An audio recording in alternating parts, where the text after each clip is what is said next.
لیکن اتنا سب کچھ کرنے کے بعد میں ان کی سرکشی اور طغیان اور ہی بڑے پیمانے پر بڑھتا گیا. یہ بھی بڑے تعجب کی بات ہے.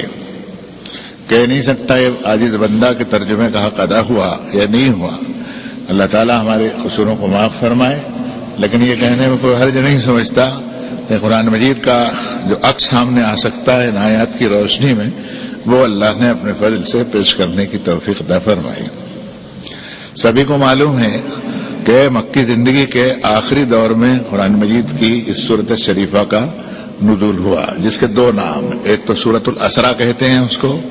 سورۃ الاسراء اس لیے کہتے ہیں کہ سبحان الذی اسریٰ بعبدہ لیلا من المسجد الحرام الی المسجد الاقصی الذی بارکنا حولہ لنریہ من آیاتنا انہ هو السمیع البصیر، کہ تمام عیوب سے اور نقائص سے پاک ہے. نے اپنے بندے خاص حضرت محمد صلی اللہ علیہ وسلم کو راتوں رات کی ایک گھڑی میں مسجد حرام سے، یعنی ادب والی مسجد سے لے کر دور اور بہت دور کی مسجد اقصی تک لے گیا.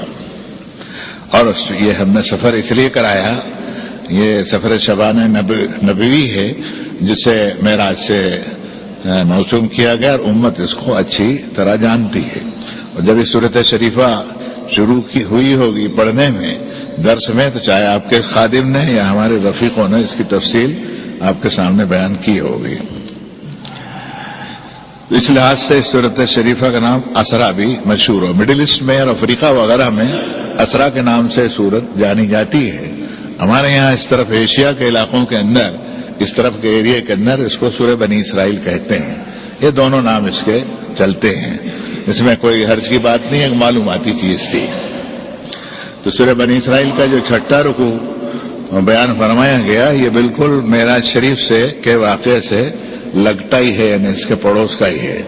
آپ نے سنا ہوگا وَقَضَىٰ رَبُّكَ أَلَّا تَعْبُدُوا إِلَّا إِيَّاهُ وَبِالْوَالِدَيْنِ إِحْسَانًا. یہ کوئی کھیل تماشے کی رات نہیں تھی. یہ سلطان کائنات نے ایسی رات کا انتخاب کیا کہ اپنے بندے خاص حضرت محمد صلی اللہ علیہ وسلم کو اپنی بارگاہ میں طلب کرے.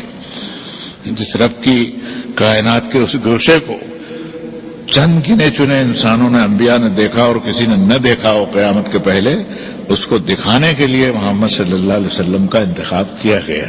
کروڑوں اربوں خربوں میل سے بھی ملین اور سارے سمندر کے قطرے اس کو صفر لگا دیں تو بھی یہ سفر پورا نہ ہو. وہ رات کی ایک پلک جھپکتے کی گھڑی میں پورا ہو گیا. وہ اللہ کا نبی سلطان کائنات کی وہ سب چیزیں جو اس نے انسانوں سے چھپا رکھی ہیں، وہ قیامت کے دن اس کو ظاہر کرے گا، اس کو دکھا دیا تاکہ دنیا کے انسانوں کو وہ یہ نہ کہہ سکے کہ میں کوئی فلاسفر ہوں، میں نے کوئی نظریہ دیا ہے. نہیں، انا علی ذالکم من الشاہدین، جو بات میں دیکھ کر کے آیا ہوں اپنی آنکھوں سے وہ تم سے کہتا ہوں. سلام محمد صلی اللہ علیہ وسلم پر کہ فضیلت اللہ تعالیٰ نے اپنے بندوں میں سے ایک بڑی فضیلت حضرت کو عطا فرمائی. اس سے پہلے بھی حضرت ابراہیم کو یہ فضیلت دی گئی تھی. کذالک نری ابراہیم ملکوت السماوات والارض، زمین و آسمان کی چھپی ہوئی سلطنتوں کے گوشے ہم نے ابراہیم کو دکھائے. کس طرح مردے زندے ہوں گے، کیا ہوگا، پرندے ہاتھ میں لو، یوں کرو، ایسا کرو، ایسا کرو. یہ کتنی چیزیں قرآن شریف میں اگر اس وقت بیان کریں گے تو رکوع جو ہے اس کی تشریح ادھوری ہو جائے. آپ سے میری بڑے ادب سے درخواست ہے، قرآن مجید بابا سمجھ کے پڑھو اللہ کے واسطے. اسی پر محاسبہ ہونا ہے اور اسی پر بخشش ہونی ہے. انہ لذکر لک ولقومک وسوف تسألون، کہ محمد صلی اللہ علیہ وسلم آپ کے خود کے لیے بھی نصیحت نامہ یہی ہے اور آپ کی ساری قوم اور ساری انسانیت کے لیے نصیحت نامہ ہے. اور اس قرآن کے بارے میں تم سے بھی اور ان سے بھی پوچھوں گا. تب شہر کے لوگوں نے بتا دینا کہ ہاں صاحب ہم تو جانتے ہی نہیں تھے کیا کتاب تھی اور کیا قرآن تھا. یہ بڑی مشکل پیش آئے گی ان لوگوں کو جو اپنی زندگی کے اندر اللہ کی کتاب سے امتی ہونے کے باوجود ناواقف رہے، تو یہ بڑے گھاٹے کا سودا ہے. اس لیے سب کو ہاں کے پکارے کہتا ہوں کہ جتنا بن سکے قرآن مجید کو سمجھ کر پڑھنے کی کوشش کرو. جو بات معلوم نہ ہو، سمجھ میں نہ آوے تو فاسألوا اہل الذکر ان کنتم لا تعلمون. جو بات نہیں جانتے ہو تو عالموں سے پوچھ لو. اللہ کا فضل ہے کہ ہمارے طبقے علماء میں سے بے شمار لوگ ایسے پورے ملک میں پھیلے ہوئے ہیں کہ آپ ان سے پوچھیں گے تو کوئی چیز اگر سمجھ میں نہ آ رہی ہو تو وہ آپ کو بتا دیں. اس وقت یہ بندہ عجیب یہ کہنا چاہتا تھا کہ تیرے پروردگار کا فیصلہ سنا دینا معراج سے واپسی کے اوپر. ایک بات ناک پر ہاتھ رکھ کے ان کو کہہ دینا کہ بندگی اللہ کے سوا کسی کی کرنا مت. پہلی بات ہے اللہ تعبدوا الا اياه، دعا کسی غیر اللہ سے کرنا نہیں. ان المساجد للہ، سجدہ کسی غیر کے لیے کریو نہیں. فلا تدعوا مع اللہ احدا، اللہ کے سوا بھی نہیں، اللہ کے ساتھ بھی نہیں. کسی کو پکاریو بھی مت دعا کے لیے. اگر پکارے گا تو اللہ کباسط کف الی الماء لیبلغ فاہ وما هو ببالغہ وما دعاء الکافرین الا فی ضلال. کوئی کافر اور ظالم زبردستی ٹھوک پیٹ کر کے انسانوں کو غیر اللہ کے سامنے دعا کے لیے مجبور کرے گا تو اس کی حیثیت پانی کے جیسی ہے کہ کوئی نالائق پانی کے سامنے دونوں ہتھیلیاں پھیلاوے اپنی، جیسے دعا میں آدمی ہتھیلی پھیلاتا ہے. تو قرآن مجید میں 13ویں سورت کی 14ویں آیت میں رب تعالیٰ نے فرمایا کہ اللہ کباسط کف الی الماء. آپ بھی قبروں کے سامنے اسی طرح مانگتے ہیں. سوچ لیجئے اس پر کہ کبھی کل حشر کے میدان میں پوچھے اللہ کہ تو لاشوں کے سامنے کھڑا ہو کر مانگ رہا تھا تو میری کئی مخلوق گمراہ ہوئی تیری وجہ سے، وہ بھی ہتھیلیاں پھیلانے لگا. اللہ کباسط کف الی الماء، دونوں ہتھیلیاں پھیلایا پانی کی طرح. ہوگا او پانی صاحب میرے منہ میں آ جاؤ، او پانی جی میرے منہ میں آ جاؤ. تو کیا پانی اس کے منہ میں آ جائے گا؟